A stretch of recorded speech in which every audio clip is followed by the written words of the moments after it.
क्या आपको सच में लगता है कि आप स्मार्ट मनी की ट्रैकिंग सिर्फ एनसीसीपीएल की फी पीएलईपी डेटा ही से ही कर सकते हैं?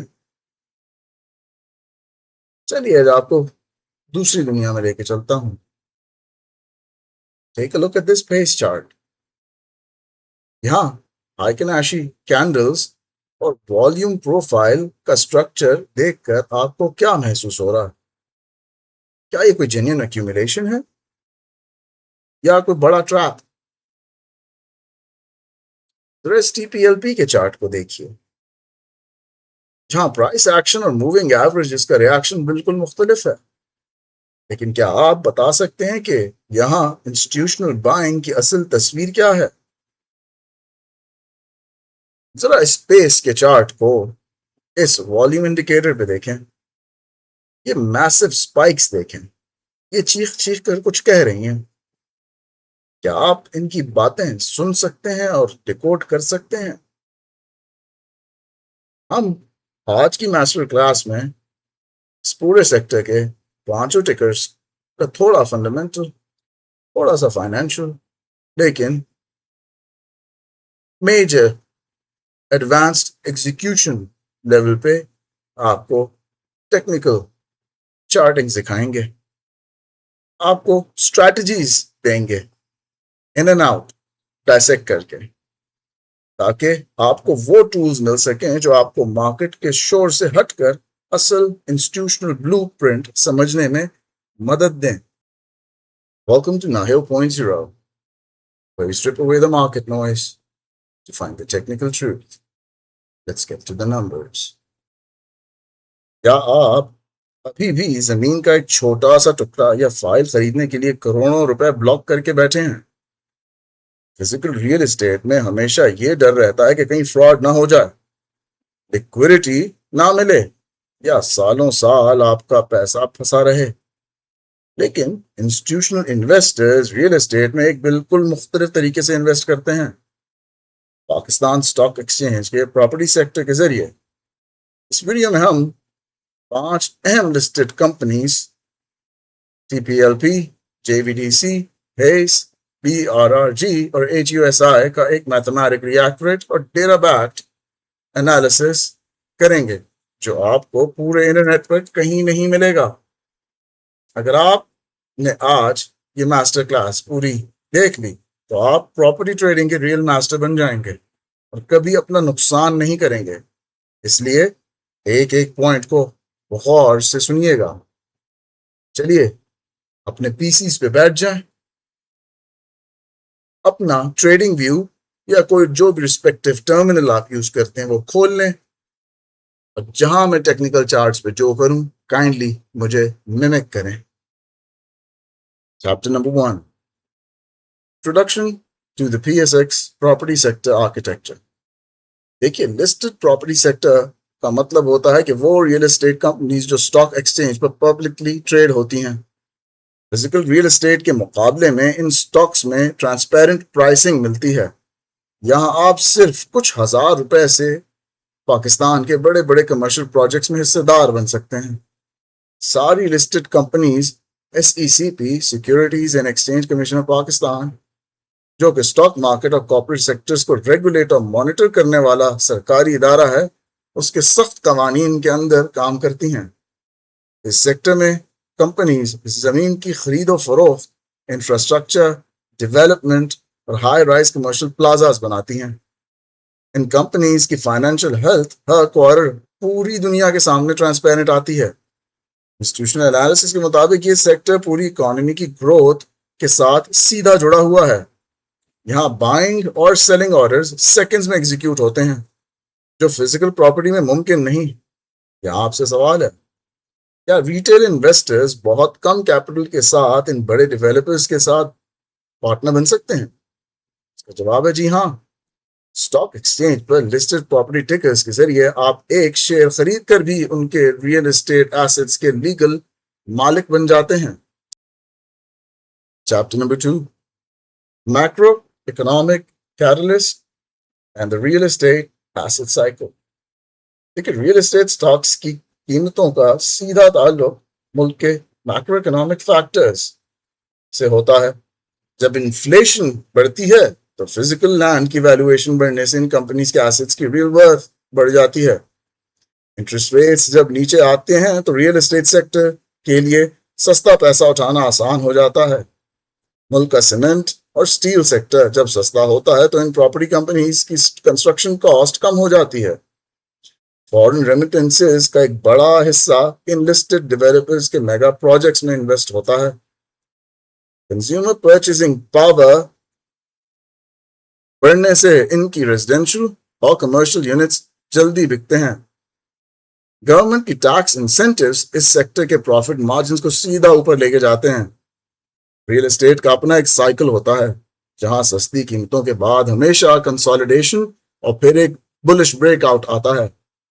यहाँ आपसे एक सवाल है, इंटरेस्ट रेट्स का प्रॉपर्टी सेक्टर के स्टॉक्स पर क्या असर पड़ता है? देखिए, उसका जवाब यह है कि सूद की शरह कम होने से कंपनीज पर कर्जे का बोझ कम हो जाता है और उनका नेट प्रॉफिट मार्जिन बढ़ जाता है, जो स्टॉक प्राइस को ऊपर ले जाता है। Chapter number 3, TPL Properties Limited, institutional REIT catalyst. देखिए, TPL Properties Limited, TPLP Pakistan stock exchange का एक इंतहाई मॉडर्न और टेक्नोलॉजी ड्रिवन रियल एस्टेट टिकर है। इनका primary line of business commercial spaces, high and residential apartments और लॉजिस्टिक वेयर हाउसिंग करना है, डेवलप करना है। TPLP की सबसे बड़ी खुसूसियत उनका रीट मैनेजमेंट इन्वेस्टमेंट ट्रस्ट, एक ऐसा फाइनेंशियल इंस्ट्रूमेंट है जो प्रॉपर्टी प्रोजेक्ट्स को फंड करने के लिए आम पब्लिक और इंस्टीट्यूशन से पैसा इकट्ठा करता है। इनका मशहूर project centre point corporate sector में एक मिसाल बना जिसे उन्होंने बेचकर बेहतरीन कैपिटल गेन्स बनाए। TPLP की जमीन खरीद कर छोड़ती नहीं बल्कि एसेट मैनेजमेंट भी खुद करती है। ये कंपनी ग्रीन और सस्टेनेबल बिल्डिंग्स पर फोकस करती है, जिसकी वजह से इनको इंटरनेशनल फंडिंग मिलना आसान होता है। इनका business model cash flow heavy है, यानी इनके पास रेंटल इनकम और डिजिटल इंफ्रास्ट्रक्चर से रेगुलर पैसा आता है। इंस्टीट्यूशनल सेटअप में TPLP को एक ग्रोथ स्टॉक माना जाता है जो टेक्नोलॉजी और रियल एस्टेट का कॉम्बिनेशन है। यहां आपसे एक सवाल है, TPLP का रीट मॉडल आम रियल एस्टेट कंपनी से कैसे मुख्तलिफ है?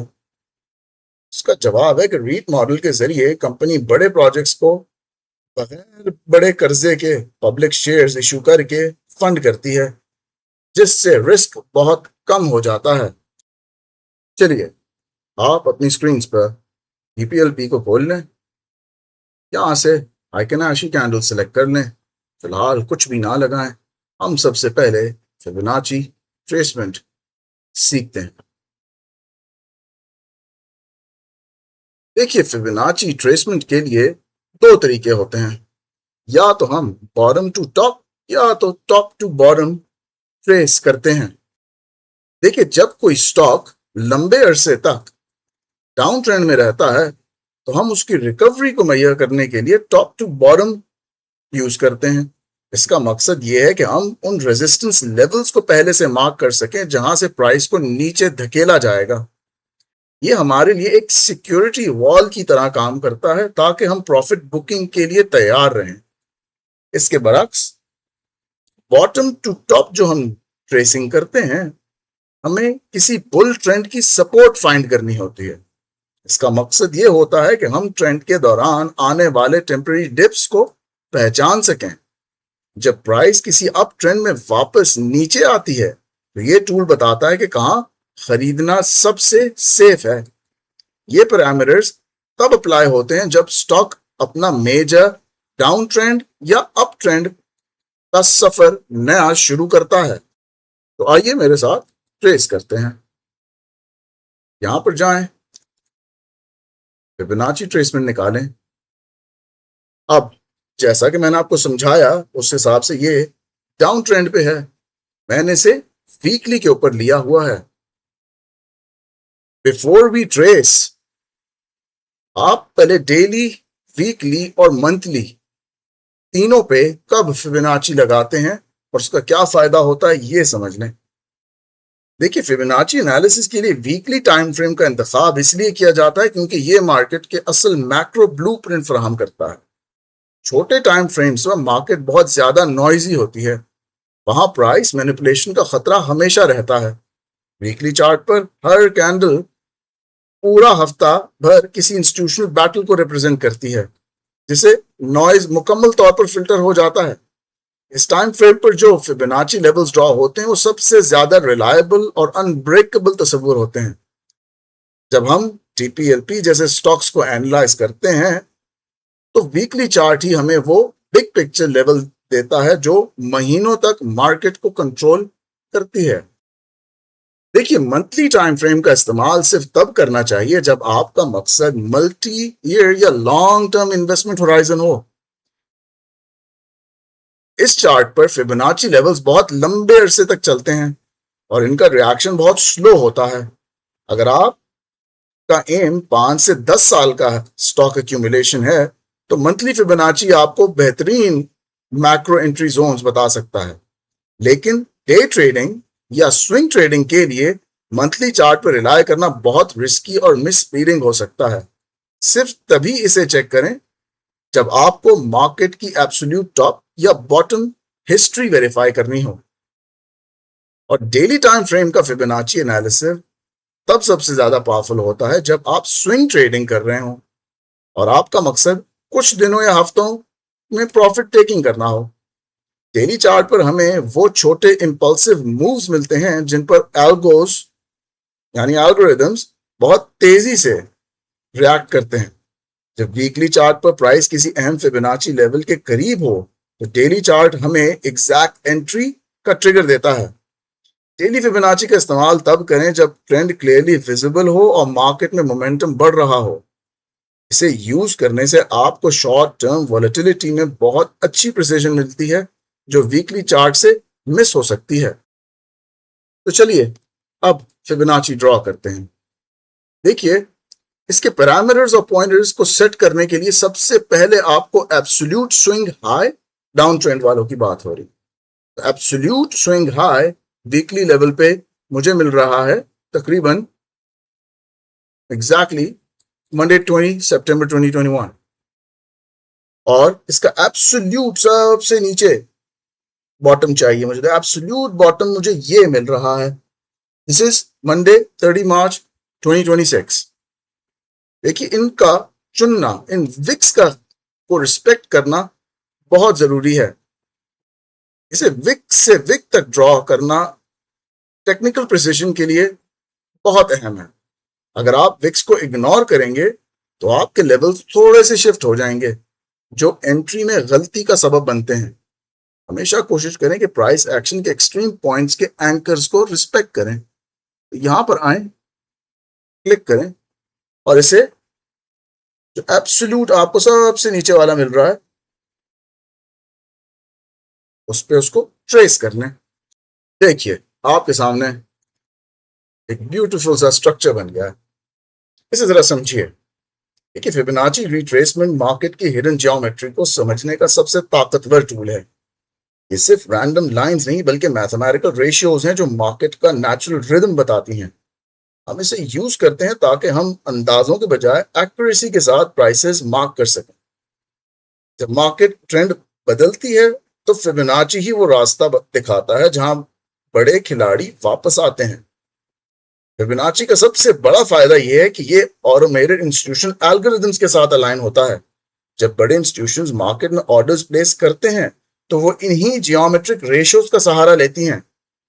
आम ट्रेडर्स इन लेवल्स को नहीं देख पाते और मार्केट के शोर में खो जाते हैं। इस टूल को सीख कर आप उन लोगों में शामिल हो जाएंगे जो मार्केट को पहले से रीड कर सकते हैं। तो चलिए इनकी ये कलर कोडिंग समझते हैं। इन लेवल्स को विजुअली कैटेगराइज करते हैं ताकि चार्ट खुलते ही हमें पता चल जाए कि कौन सा लेवल कितना अहम है।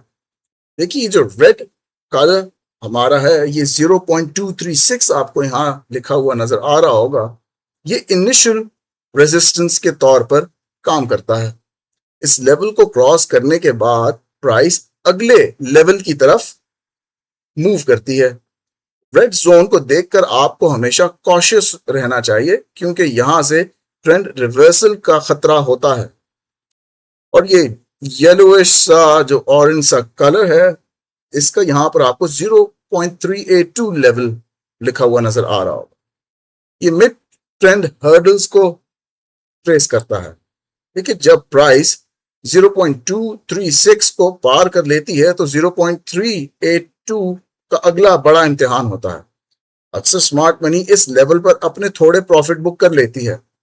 इस कलर को देखकर आपको अपनी पोजीशन को मैनेज करना चाहिए क्योंकि यहां वॉलेटिलिटी बढ़ सकती है। ग्रीन कलर जो है, जहां पर यह आपको 0.5 लेवल लिखा हुआ नजर आ रहा है, ये ट्रेंड का इक्विलिब्रियम पॉइंट है, यानी सेंटर पॉइंट उसका। ये लेवल बताता है कि मार्केट अब अपनी फेयर वैल्यू के करीब आ रही है। अक्सर प्राइस इस लेवल पर आकर थोड़ी देर के लिए रुकती है या कंसोलिडेट करती है। ग्रीन लेवल को देखकर आप समझ जाएं कि आप ट्रेंड के बिल्कुल बीच में खड़े हैं। इसके ऊपर ये जो टील सा कलर है, अगर आप इसके नंबर को देखें 0.618, इसे गोल्डन पॉकेट कहा जाता है। ये वो लेवल है जहां इंस्टीट्यूशंस का सबसे बड़ा बाइंग या सेलिंग प्रेशर होता है। अगर प्राइस इस लेवल को होल्ड कर जाए तो समझें कि ट्रेंड में बहुत दम बाकी है। इस कलर को चार्ट पर हमेशा ब्राइट रखें क्योंकि ये आपकी एंट्री के लिए सबसे बेस्ट जोन है। इन कलर कोड्स का मकसद मार्केट की साइकोलॉजी को चार्ट पर विजुलाइज करना है। इसके ऊपर वाले की तरफ बढ़ते हैं, 0.786 लेवल, जिसे अक्सर डीप रिट्रेसमेंट जोन कहा जाता है।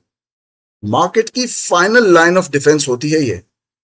जब प्राइस 0.618 आपका गोल्डन पॉकेट को होल्ड नहीं कर पाती और नीचे गिर जाती है तो 0.786, यहां पर आपको एक बात क्लियर करता चलूं, क्योंकि हमने टॉप टू बॉटम इसे ट्रेस किया है तो आपका ये चार्ट आपको बिल्कुल ही अपसाइड डाउन नजर आ रहा है। जब आप इसे बॉटम टू टॉप ट्रेस करेंगे तो ये कलर कोड्स बिल्कुल अपसाइड डाउन हो जाएंगे। डिफरेंस सिर्फ ये होगा कि रेजिस्टेंस सपोर्ट में और सपोर्ट रेजिस्टेंस में तब्दील हो जाएगी। कॉन्सेप्ट्स बिल्कुल वही रहेंगे। और आखिरी लेवल हमारा ये 1 का है। इसे फुल रेंज एंकर कहते हैं। ये ट्रेंड का मुकम्मल ओरिजिन पॉइंट होता है जहां से इंपल्स मूव शुरू हुई थी। ये लेवल बताता है कि ट्रेंड ने अपनी पूरी डिस्टेंस कवर कर ली है और अब प्राइस वापस अपने ओरिजिनल स्टार्टिंग पॉइंट पर आ चुकी है।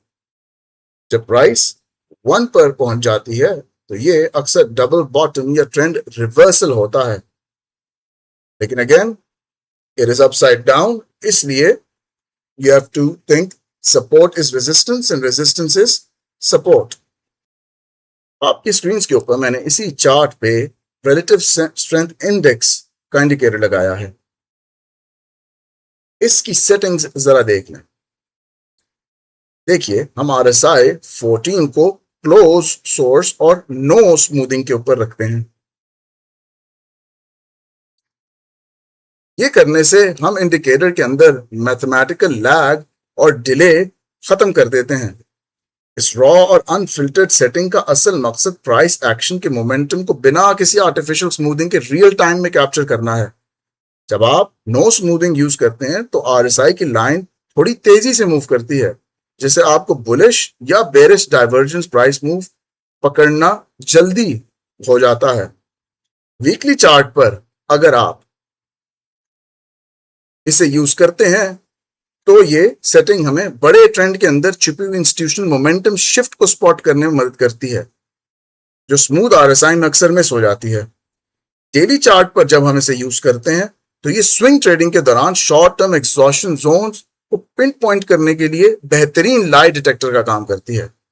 मंथली चार्ट पर नो स्मूथिंग का इस्तेमाल सिर्फ तब किया जाता है जब आपको मल्टी ईयर ट्रेंड के एब्सोल्यूट मेजर रिवर्सल्स का अंदाजा लगाना हो, ताकि आपको ट्रेंड के एंड होने की पहली निशानी मिल सके। देखिए, चार्ट के ऊपर जो ये टॉप सेक्शन पे है, ये आपके वॉल्यूम बार्स हैं। ये वॉल्यूम एट प्राइस का एक विजुअल रिप्रेजेंटेशन है। ये बताते हैं कि उस स्पेसिफिक टाइम पर कितने शेयर्स ट्रेड हुए हैं, यानी मार्केट में कितनी एक्टिविटी थी। जो ये ब्लू लाइन है टॉप सेक्शन में, ये वॉल्यूम मूविंग एवरेज है। ये वॉल्यूम मूविंग एवरेज निकालकर आपको बताती है कि वॉल्यूम अपने नॉर्मल एवरेज से ज्यादा है या कम, जो इंस्टीट्यूशनल इंटरेस्ट को समझने में मदद देता है। अगर आप इन कलर्स की तरफ देखें तो ये जो ब्लू जोन्स हैं ये सपोर्ट जोन्स हैं, ये आपके वैल्यू एरिया हैं। ये वो इलाके हैं जहां इंस्टीट्यूशनल बाइंग अक्सर कोशिश करती है। और ये जो रेड या ऑरेंज से जोन्स हैं ये रेजिस्टेंस या वैल्यू एरिया हाई के इलाके हैं, जहां सेलिंग का प्रेशर ज्यादा होने का इम्कान होता है। अगर आप इन लाइंस की तरफ आए तो आपकी जो ये रेड सी ब्राउनिश सी लाइन है ये आपका EMA 200 है। आपके लिए मैंने इसे इस पे क्लिक किया है तो आपको ये नजर आ रहा होगा, उसने इसको आपको रिप्रेजेंट कर दिया है। देखिए जो आपकी मरून और ये डार्क रेड सी जो लाइन है, जो रोलर कोस्टर की तरह जा रही है, एक्सपोनेंशियल मूविंग एवरेज है। इसका काम प्राइस ट्रेंड को स्मूथ तरीके से फॉलो करना है, इसलिए ये कर्व की तरह ऊपर नीचे जाती है। ये बताती है कि लॉन्ग टर्म में एवरेज प्राइस ट्रेंड क्या चल रहा है। ये जो आपकी सीधी सीधी ऊपर नीचे जाती हुई आपको ये रेड लाइन नजर आ रही है, स्टेप लाइक स्ट्रक्चर बना रही है, ये आपका वॉल्यूम प्रोफाइल है, VP का लेवल। जैसे कि value area high value area low है, ये स्ट्रेट अप और स्ट्रेट डाउन इसलिए जाती है क्योंकि ये स्पेसिफिक प्राइस लेवल्स को रिप्रेजेंट करती है जहां मेजर वॉल्यूम एक्टिविटी हुई थी। ये प्राइस के साथ रोलर कोस्टर की तरह नहीं चलती, बल्कि जब तक नया मेजर वॉल्यूम लेवल क्रिएट नहीं होता ये उसी लेवल पर सीधी चलती रहती है। जरा इस चार्ट की तरफ आ जाए। अगेन हाइकेनाशी ही यूज हो रही है, लेकिन यहां जो वॉल्यूम इंडिकेटर है ये CVOLB लेजी वे है। जब आप जाएंगे यहां तलाश करने तो कलर्ड वॉल्यूम बार्स लेजी वे लिखा होगा, इसे आपने उठाना है। देखिए ये क्यूमुलेटिव वॉल्यूम इंडिकेटर है, या ये जो मार्केट के जज्बात है ना, मार्केट सेंटिमेंट, उसे डिकोड करने का एडवांस तरीका है। कलर्स की क्या सिग्निफिकेंस? ये जो ग्रीन बार्स हैं आपकी, ये बाइंग मोमेंटम को बताती हैं। जब ये बार्स लंबे हो रहे होते हैं तो इसका मतलब है कि इंस्टीट्यूशंस ये स्मार्ट मनी एक्टिव तरीके से एक्यूमुलेशन कर रहा है। ब्लू बार्स ये हाई इंपैक्ट वॉल्यूम को रिप्रेजेंट करते हैं। अक्सर ये मार्केट में किसी बड़े ब्रेकआउट या ट्रेंड के शिफ्ट होने से पहले आते हैं। ये जो ऑरेंज बार्स हैं ये लो एक्टिविटी या कंसोलिडेशन को शो करते हैं। जब मार्केट साइडवेज हो तो ये बार्स दिखाती हैं कि अभी कोई बड़ा प्लेयर एंट्री नहीं ले रहा। और फाइनली ये red bar, I don't think I need to explain, downward trend को, लो वॉल्यूम को रिप्रेजेंट करती है। देखिए इस इंडिकेटर को हम यूज क्यों करते हैं बाकी वॉल्यूम इंडिकेटर्स को छोड़ के। पहला इसका फायदा प्रिसिजन है। स्टैंडर्ड वॉल्यूम बार सिर्फ ये बताते हैं कि वॉल्यूम कितना था, लेकिन ये इंडिकेटर उस वॉल्यूम के नेचर और सेंटिमेंट को भी डिकोड करता है। दूसरा फायदा इसका ये कि ये नॉइस फिल्टरिंग करता है। दूसरे इंडिकेटर्स के बरक्स ये मार्केट के रैंडम शोर को खत्म करके सिर्फ इंस्टीट्यूशनल फुटप्रिंट पर फोकस करता है। तीसरा इसका फायदा ये कि अर्ली सिग्नल देता है, और ये इसका सबसे बड़ा फायदा है कि आप प्राइस के मूव करने से पहले वॉल्यूम के बदलाव को देखकर तैयार हो सकते हैं, जो रिटेल ट्रेडर्स अक्सर मिस कर जाते हैं। तो सबसे पहले इस चार्ट को समझते हैं।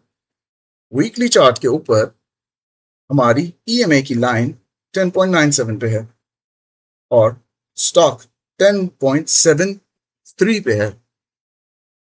ये हमारी मेजर रेजिस्टेंस है। जब तक 10.97 के ऊपर ये क्लोज नहीं होता तब तक मैक्रो ट्रेंड बुलिश कंफर्म नहीं होगा। इसके साथ अगर आप EMA 50 वाले चार्ट पे आ जाएं और उसको आप वीकली के ऊपर सेट करें तो यहां पर TPLP 10.73 पे है और EMA 9.69 पे है। ये आपको आपके लंबे ट्रेंड का बेस दे रही है। जैसा कि मैंने आपको पहले बताया था कि ये जो स्पाइक्स आ रही हैं, ये स्पाइक्स ये ग्रीन बड़ी बड़ी स्पाइक्स ये इंस्टीट्यूशनल एक्यूमुलेशन की निशानी है। देखिए, अगर आप अपने फिबोनाची चार्ट की तरफ आए तो आपको यहाँ वाज़ेह तौर पे नजर आता है कि ये अपने रेड जोन के अंदर स्टक है। जैसा कि आपको बताया था कि अब ये इसका प्राइमरी रेजिस्टेंस जोन बना हुआ है। ये यहाँ जब भी जाता है तो इंस्टीट्यूशनल सेल ऑर्डर्स आते हैं, इंस्टीट्यूशंस अपनी प्रॉफिट बुकिंग स्टार्ट कर देते हैं। उस वजह से फिलहाल इसके ब्रेकआउट मुश्किल बना हुआ है। साथ अगर आप आरएसआई को देखें तो वो बेरिश डाइवर्जेंस आपको दिखाया जा रहा है। फर्दर कंफर्म करने के लिए आप खुद भी एक ट्रेंड लाइन इसके इस टॉप से इस टॉप तक अगर ड्रॉप करें तो आपको डाइवर्जेंस फिर भी कंफर्म होती हुई नजर आती है। देखिए, तो फिर इसके बेस्ट एंट्री लेवल्स क्या हैं? प्राइमरी बाय जोन यानी इसका ब्रेकआउट कंफर्मेशन ये है कि सबसे सेफ बाय लेवल तब है कि जब ये वीकली चार्ट पे अपने 10.97 से ऊपर वीकली क्लोजिंग दे दे। जब ये अपना वीकली EMA 200 के ऊपर सस्टेन करेगी तब ये स्ट्रक्चरल रेजिस्टेंस सपोर्ट में बदल जाएगी। और टेक्निकल पुल बैक जोन इसका क्या है? अगर आप रिस्क लेना चाहते हैं तो डेली EMA 200, तो फिर आप इस डेली EMA 200 चार्ट की बेसिस के ऊपर एंट्री ले सकते हैं, क्योंकि फिलहाल अगर आप देखें तो EMA यहाँ पर 9.64 पे है और आपका TPLP 10.51 पे है। आपको इस पे और अपने वॉल्यूम नोट पे फिर सख्त नजर रखनी होगी। जब आपको यहाँ वॉल्यूम नोट से कंफर्मेशन मिले तब आप ये रिस्क की बेट ले सकते हैं। देखिए, ये स्टॉक अभी एक मेसी जोन में है। डेली स्ट्रक्चर इसका मोमेंटम में नजर आ रहा है, लेकिन वीकली स्ट्रक्चर अभी भी इसका रेजिस्टेंस फेस कर रहा है।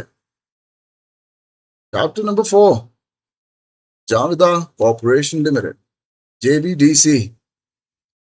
देखिए, JVDC पाकिस्तान की प्रॉपर्टी सेक्टर का एक हैवी वेट प्लेयर है जो बड़े पैमाने पर जमीन का मालिक है। इनका सबसे बड़ा और फ्लैगशिप प्रोजेक्ट कराची में नया नाजमाबाद हाउसिंग स्कीम है जो हजारों एकड़ जमीन पर मुहित है।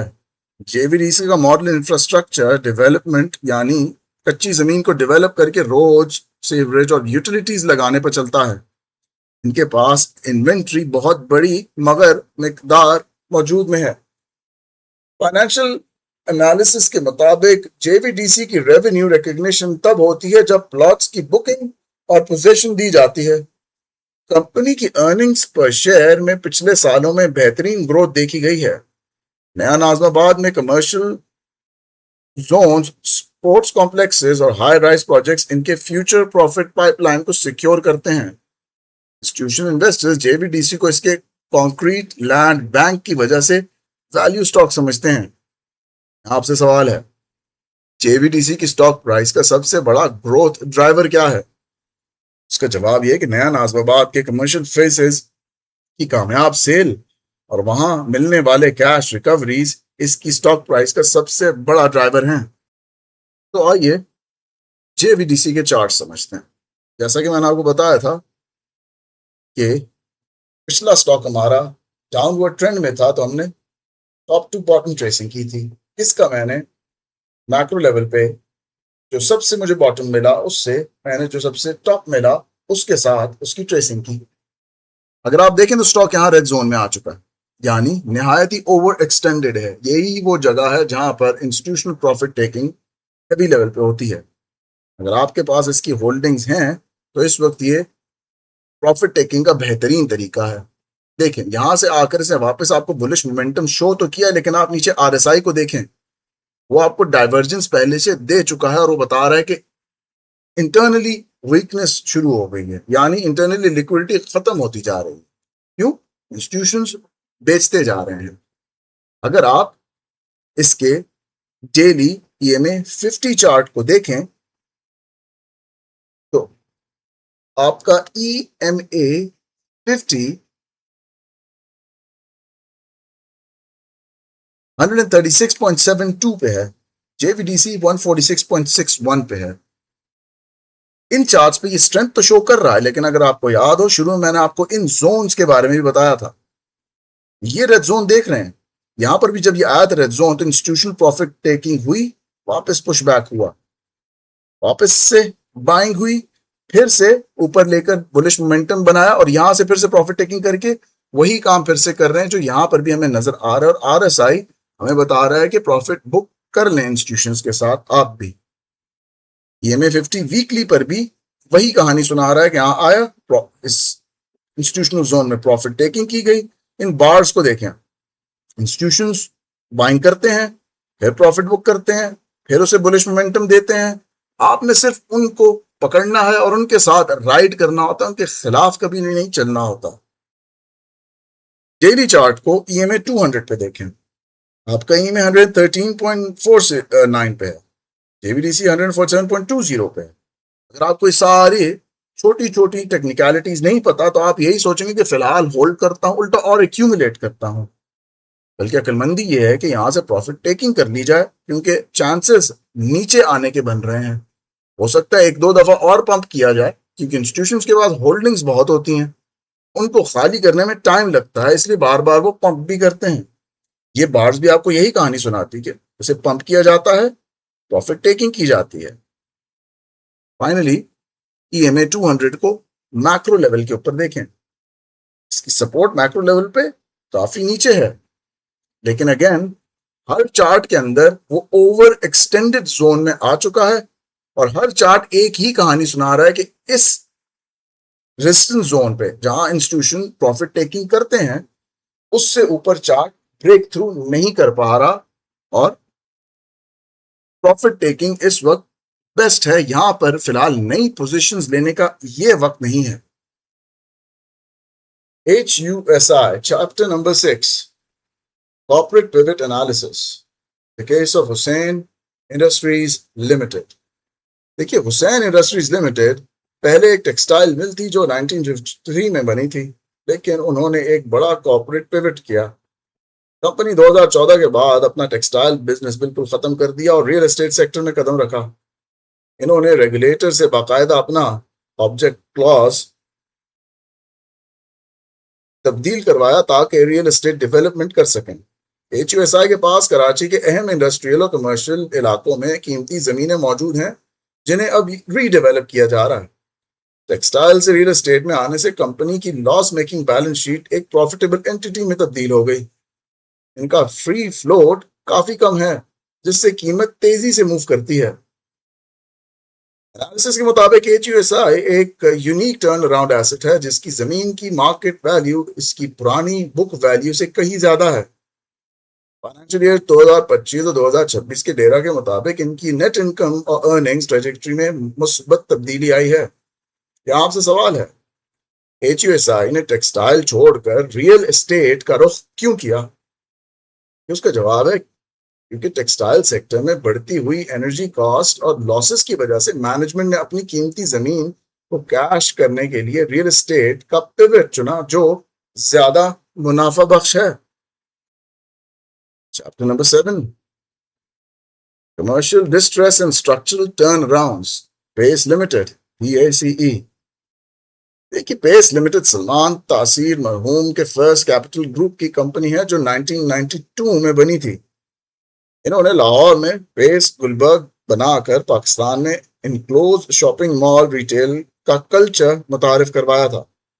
गुज़श्ता सालों में हाई डेट और ऑपरेटिंग लॉसेस की वजह से कंपनी काफी फाइनेंशियल डिस्ट्रेस में रही, लेकिन कंपनी ने एक बड़ा फाइनेंशियल रिस्ट्रक्चरिंग प्लान शुरू किया है।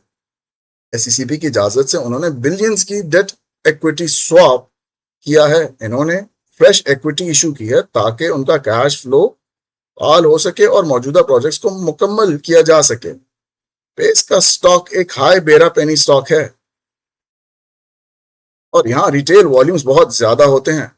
इंस्टीट्यूशनल तौर पर अगर इनका रिस्ट्रक्चरिंग प्लान कामयाब होता है तो ये कंपनी एक बहुत बड़ा वैल्यू टर्नअराउंड साबित हो सकती है। यहाँ आपसे सवाल है, पेस के डेट टू इक्विटी कन्वर्जन से ऑर्डिनरी शेयर होल्डर्स पर क्या असर पड़ता है? देखिए, इससे कंपनी का कर्जा खत्म होता है, डिफॉल्ट का खतरा टल जाता है, लेकिन शेयर कैपिटल बढ़ने से डाइल्यूशन हो जाती है। Chapter number 8, BRRR guardian limited, asset diversification strategy. देखिए, BRRG पहले एक मुदाबा कंपनी थी जो एक कंप्लीट रियल एस्टेट डेवलपमेंट और मार्केटिंग कंपनी में कन्वर्ट हो चुकी है। इनका बुनियादी काम कमर्शियल मार्केट्स में multi storey building, shopping centres और होटल्स की मार्केटिंग और तामीर करना है। बीआरआरजी के पास कराची के फाइनेंशियल हब आया चंडीगढ़ रोड पर बीआरआर टावर जैसी कीमती एसेट मौजूद है जो इन्हें रेगुलर रेंटल यील्ड्स देते हैं। इनकी एसेट डाइवर्सिफिकेशन की हिकमत अमली बहुत बेहतरीन है। कंपनी इक्विटी इन्वेस्टमेंट भी रखती है जहां से इन्हें डिविडेंड इनकम और कैपिटल गेन्स मिलते रहते हैं। इनका पे आउट हिस्ट्री पिछले फाइनेंशियल ईयर्स में कंसिस्टेंट रहा है। बीआरआरजी की बैलेंस शीट पर डेट का बोझ दूसरी एग्रेसिव रियल एस्टेट कंपनीज के मुकाबले में काफी कम है। इंस्टीट्यूशनल इन्वेस्टर स्टॉक को एक स्टेबल इनकम कंपाउंडर के तौर पर देखते हैं जो लो रिस्क प्रॉपर्टी एक्सपोजर देता है। यहां आपसे सवाल है, बीआरआरजी को दूसरी प्रॉपर्टी कंपनीज पर क्या एज हासिल है? लेकिन उसका जवाब है, इनकी अहम कमर्शियल लोकेशंस पर मौजूद बिल्डिंग से कंटिन्यूस रेंटल कैश फ्लो आता है जो इन्हें मार्केट के बुरे हालात में भी मुतवाज़िन रखता है।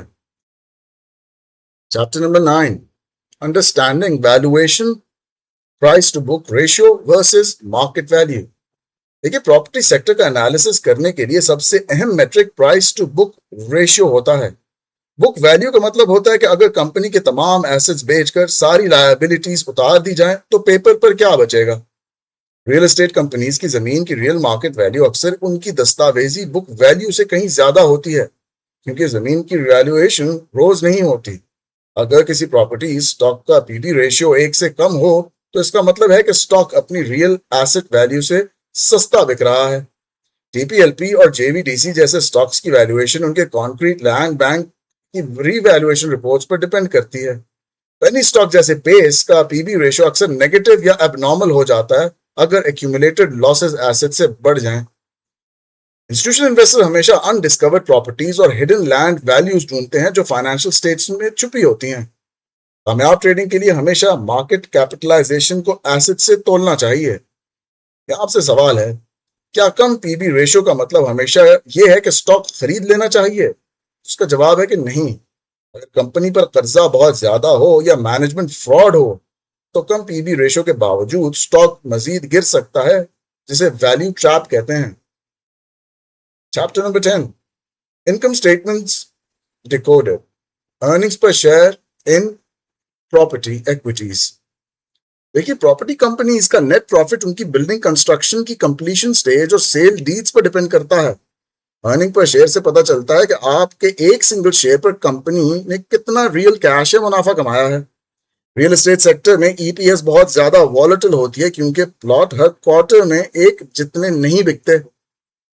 जब जेवीडीसी या टीपीएलपी किसी बड़े कमर्शियल प्रोजेक्ट की बुकिंग ओपन करते हैं तो इनके क्वार्टरली रिजल्ट्स में सडन अर्निंग स्पाइक आती हैं। आम रिटेल इन्वेस्टर समझता है कि यह टेम्परेरी इजाफा हमेशा रहेगा, जबकि इंस्टीट्यूशनल ट्रेडर को साइकिल समझ आती है।